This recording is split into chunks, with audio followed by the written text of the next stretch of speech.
1/2 inch முறுக்கு மந்த்ரா கடலை எண்ணெயில நானே பண்ணுது ஒரு சேலஞ்ச். உங்களால இந்த மாதிரி முறுக்கு செய்ய முடியுமா? மந்த்ரா கடலை எண்ணெயில முறுக்கு செஞ்சு பாருங்க. ஓகே.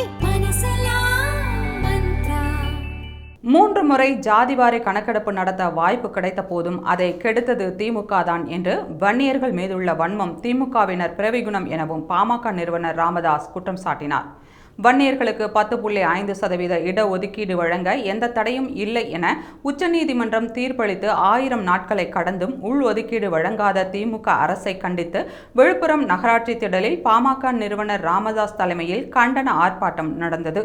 இந்த ஆர்ப்பாட்டத்தில் ராமதாஸ் பேசுகையில், வன்னியர்களுக்கு 10.5% உள்ஒதுக்கீடு வழங்க உச்சநீதிமன்றம் தடையில்லை என்று கூறியும் உச்சநீதிமன்றத்தின் தீர்ப்பு சரியில்லை என திமுக அரசு கூறுகிறது.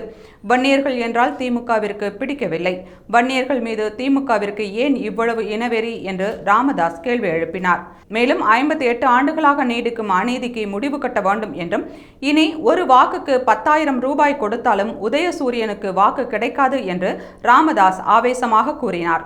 ஜாதிவாரி கணக்கெடுப்பு நடத்துவது குறித்து ஆய்வு செய்ய நியமிக்கப்பட்ட ஆணையத்தை கலைத்தது முன்னாள் முதல்வர் கருணாநிதி தான் என்று கூறிய ராமதாஸ், அவரது உடலை மெரினாவில் புதைப்பதற்கு தடையாக இருந்த வழக்கை தாங்கள் வாபஸ் வாங்கியது கெடுதல் செய்பவர்களுக்கும் நல்லது செய்வதற்கே என்று குறிப்பிட்டார்.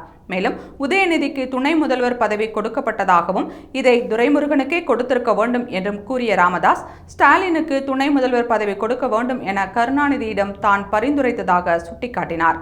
பின்னர் அதிமுக ஆட்சி காலத்தில் கருணாநிதி கைது செய்யப்பட்டதை தான் கண்டித்ததாகவும், ஆனால் திமுகவுடன் நெருக்கமாக காட்டிக்கொள்ளும் கி வீரமணி கருணாநிதியை கைது செய்தது சரியானது என வரவேற்றதாகவும் குறிப்பிட்டார். முக்கியமாக 10.5% உள் ஒதுக்கீடு குறித்து தமிழக முதல்வர் ஸ்டாலினிடம் தான் தெளிவாக விளக்கியதாகவும், ஆனால் தமிழக அரசு இதை செய்ய மறுப்பதாகவும் வன்னியர்கள் மீதுள்ள வன்மம் திமுகவின் பிறவி குணம் என்றும் ராமதாஸ் விமர்சித்தார்.